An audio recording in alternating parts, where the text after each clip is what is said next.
নমস্কার, আপনারা সবাই কেমন আছেন? আমার চ্যানেলে আমি আপনাদের সবাইকে স্বাগত জানাই। এটা আমার প্রথম ভিডিও। আপনারা আমার ভিডিওটি দেখে আমার চ্যানেলটিকে সাবস্ক্রাইব করবেন। প্লিজ আমার পাশে থাকবেন যাতে আমি আমার চ্যানেলটিকে এগিয়ে নিয়ে যেতে পারি। এখন বাজে বেলা 11টা। এখন আমি স্নান করে আসলাম জামা কাপড় ধুয়ে। সকালবেলা বড় অফিসে চলে গিয়েছে, তার কিছুটা রান্নাবান্না করে দিয়েছি, আর কিছুটা রান্নাবান্না আমার বাকি আছে। প্রথমেই আমি মাথাটা ভালো করে মুছে সিঁদুর পরে নিলাম। এবার চলুন জামা কাপড়গুলোকে মেলে দিই। বারান্দায় প্রচণ্ড রোদ এসছে, সেখানেই মেলে দেবো, আর ছাদে নিয়ে যাব না। এই দেখুন আমার বাড়ির সামনের যে রাস্তাটা আপনাদেরকে দেখাই। দেখতে পাচ্ছেন আমাদের এখান থেকে দিল্লি রোড, যশোর রোড অনেক রাস্তা গেছে। জানেন তো আমার বাড়ির সামনেই একদম এয়ারপোর্ট, কলকাতা এয়ারপোর্ট। আমি কলকাতা এয়ারপোর্টের 3 নম্বর গেটে থাকি। এই দিয়ে বলে আমি আমার পরিচয়টা আপনাদেরকে দিলাম। আর আমার নাম অবশ্যই আপনারা আমার চ্যানেলের নাম দেখে বুঝতেই পেরেছেন, রীতা।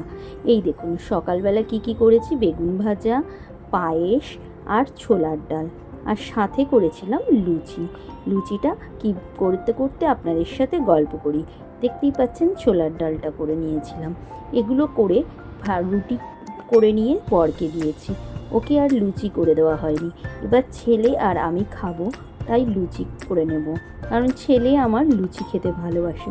ও আপনাদেরকে তো বলাই হলো না, আমার একটা ছেলে আছে, আর বর হলো প্রাইভেট ফার্মে চাকরি করে। এইবার লুচিগুলোকে প্রথম ভেজে নেব, নিয়ে আমি আগে ছেলেকে খেতে দিয়ে দেব। দেওয়ার পরে আমি স্নান করে জামা কাপড় ধুয়ে ঠাকুর পুজো করে তারপরে আমি আমার ব্রেকফাস্টটা করব। এই যে আপনাদের সাথে কথা বলতে বলতেই আমি লুচিগুলোকে ভেজে নিয়েছিলাম। এবার আমি ছেলেকে খেতে দিয়ে স্নান করতে চলে যাব। অবশ্যই আপনাদেরকে আমি আমার স্নান করার আগের ভিডিওটা দেখিয়েছি, জামা কাপড় মেলছিলাম, কিন্তু আগে আমি কি খাবার বানিয়েছি সকালবেলা সেটা আমি ভিডিও করে রেখেছিলাম, তাই মধ্যিখানেই আপনাদের সাথে শেয়ার করলাম। এটা তো আমার প্রথম ভিডিও, কোনো রকম ভুল হলে ক্ষমা করে দেবেন, আর পাশে থাকবেন যাতে আমি আরও ভালো করে ভিডিও বানানোর উৎসাহ পাই।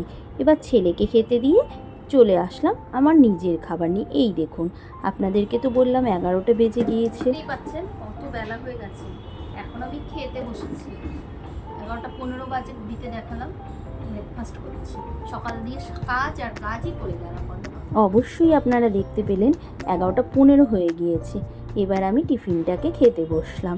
সারাদিনের এই কাজকর্ম করতে করতে এত বেলা হয়ে যায়, টিফিন খেতে জানেন তো অনেকটা দেরি হয়ে যায়। আপনাদের কার কার আমার মতন কাজ করতে করতে দেরি হয় সেটা আপনারা আমাকে কিন্তু বলবেন, আর আমার ভিডিওটা কেমন লাগলো অবশ্যই জানাবেন।